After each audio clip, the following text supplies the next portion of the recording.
नमस्कार दोस्तों, tip insights में आपका स्वागत है। आज की वीडियो में हम बात करेंगे हेल्थ इंश्योरेंस के बारे में।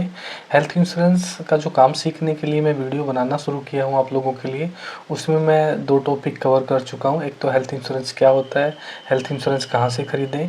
दूसरा, हेल्थ इंश्योरेंस के टर्म एंड कंडीशंस कैसे ध्यान से पढ़ें और अपनी जो प्री एग्जिस्टिंग डिजीज़ है वो पॉलिसी खरीदते टाइम उनका कैसे इंश्योरेंस कंपनी से डिटेल शेयर करनी है और क्लेम, ताकि लेने में आपको दिक्कत ना हो। इसलिए कोई चीज़ छुपानी नहीं है पॉलिसी खरीदते टाइम। तो ऐसे ही आज की वीडियो में मैं आप लोगों को बताने वाला हूँ कि पॉलिसी परचेस करने के बाद आपने पॉलिसी की टर्म्स भी पढ़ ली है।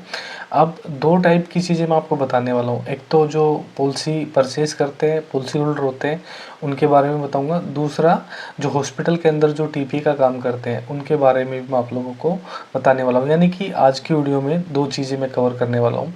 तो सबसे पहले मैं आपको ये बताता हूँ कि जो भी पॉलिसी परचेस करते हैं, यानी कि जो पॉलिसी होल्डर होता है, उनके बारे में शुरुआत करता हूँ। जब भी हम कोई पॉलिसी परचेस करते हैं तो पॉलिसी परचेस करने के बाद उसका एक वेटिंग पीरियड होता है 1 मंथ का। जो इंडिविजुअल पॉलिसी होती है, यानी कि खुद से खरीदी हुई पॉलिसी होती है, उसको हम 1 महीने तक इस्तेमाल नहीं कर सकते। अगर आपका कोई एक्सीडेंट हो गया है, कोई रोड एक्सीडेंट हो गया है, तो उस कंडीशन में आप उसका इस्तेमाल कर सकते हो 1 महीने से पहले भी। तो इसका कंफर्मेशन आपको कहाँ से मिलेगा, ये आपकी पॉलिसी की टर्म्स में लिखा हुआ होगा। अगर आपको पॉलिसी की कंडीशन पढ़नी नहीं आती है, टर्म एंड कंडीशंस पढ़ना नहीं आता है, तो आप अपने एजेंट से बात कर सकते हो जिससे पॉलिसी परचेज़ की है, या फिर आपने ऑनलाइन जहाँ से भी पॉलिसी परचेज़ की है वहाँ से आपको पता करना है कस्टमर केयर में बात करके। दूसरी कंडीशन होती है कि अगर आपने 1 मंथ का वेटिंग पीरियड जो है वो कंप्लीट कर लिया है, तो उसके बाद आप लोगों को ये पता होना चाहिए कि आपकी पॉलिसी कहाँ पे यूज़ करनी है, यानी कि किस हॉस्पिटल में आपका जो हेल्थ कार्ड है वो चल पाएगा।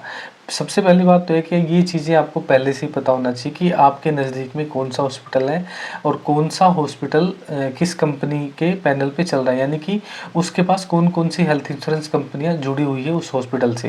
यानी कि आपके जो नियर बाई कोई 5 से 10 किलोमीटर कोई हॉस्पिटल है, तो वहाँ पे अगर आईसीआईसी की आपके पास पॉलिसी है तो वहाँ पे आपका कार्ड चल जाना चाहिए, क्योंकि वो हॉस्पिटल आपकी नज़र में अच्छा भी है और आपके नज़दीक भी है, वहाँ के डॉक्टर अच्छा ट्रीटमेंट देते हैं। तो ये चीज़ें पहले से पता होनी चाहिए। लेकिन मैं ये भी कहूँगा कि ज़रूरी नहीं है कि पहले से पता हो और आप पहले से पता करके आप कोई पॉलिसी परचेस कर लेते हो।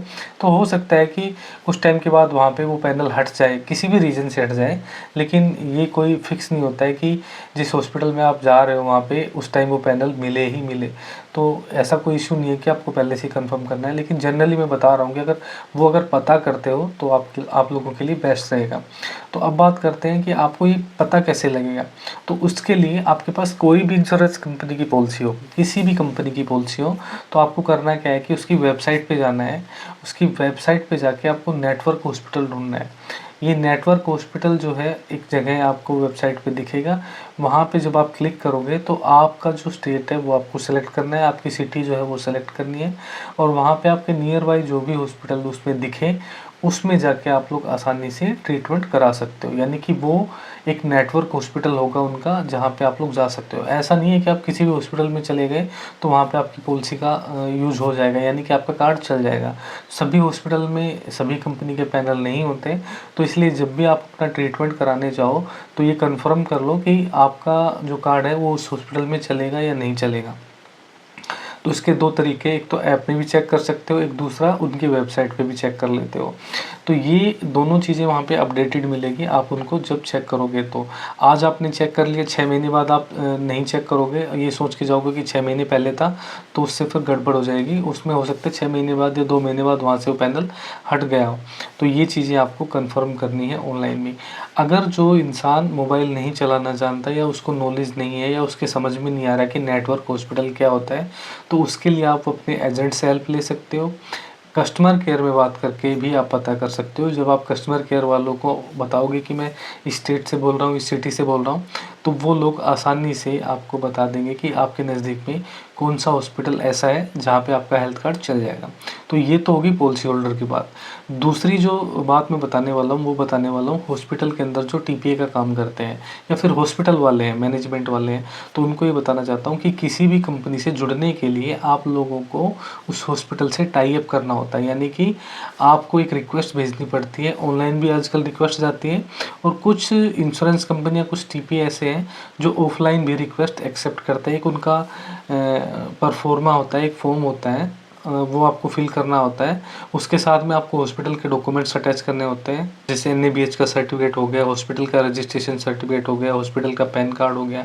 इस हिसाब से जो भी आपके पास हॉस्पिटल में फैसिलिटी है, कितने रूम्स हैं, कितने प्राइवेट रूम है, कितने सेमी प्राइवेट हैं, कितने जनरल वार्ड है, ICU नहीं है या नहीं है, कितने डॉक्टर हैं, कितने डॉक्टर बाहर से आते हैं, यानी ऑन कॉल डॉक्टर कितने हैं, नर्सिस कितनी है, मतलब स्टाफ के बारे में उसको बताना होता है। तो जब आप वहाँ पे डिटेल भेजोगे, यानी ICICI लोम्बार्ड के पास भेजना है या स्टार हेल्थ के पास भेजना है या केयर हेल्थ के पास भेजना है, तो इनकी वेबसाइट पे या फिर इनके कस्टमर केयर में बात करके आप प्रोसेस पता कर सकते हो कि हमें अपना हॉस्पिटल आपके नेटवर्क में जोड़ना है, यानी कि टाई अप करना है। तो वो आप लोगों को प्रोसेस बता देंगे।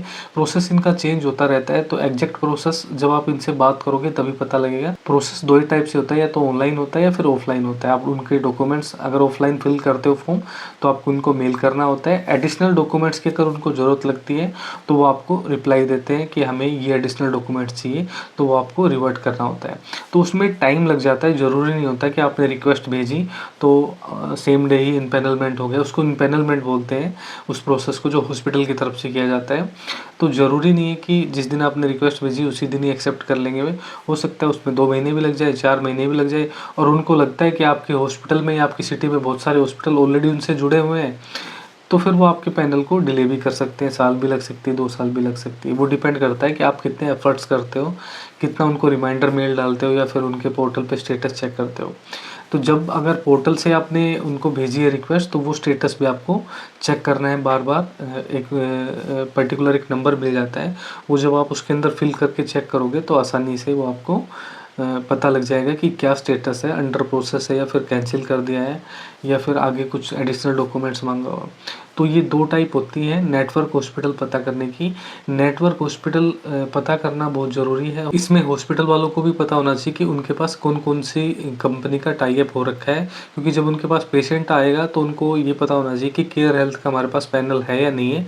नहीं है तो पेशेंट को मना कर देना है कि भाई हमारे पास आपका कार्ड नहीं चल पाएगा, क्योंकि हमारे पास केयर हेल्थ का पैनल ही नहीं है। स्टार हेल्थ का आएगा तो अगर आपके पास है तो आपको एक्सेप्ट कर लेना है कि हाँ भाई हमारे पास है और हम आपका ट्रीटमेंट इस कार्ड से कर देंगे।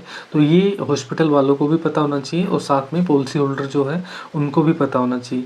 दोनों को जब पता होगा तभी आप अच्छे से प्रोसेस कर पाओगे और जो पॉलिसी होल्डर है वो अच्छे से क्लेम ले पाएगा।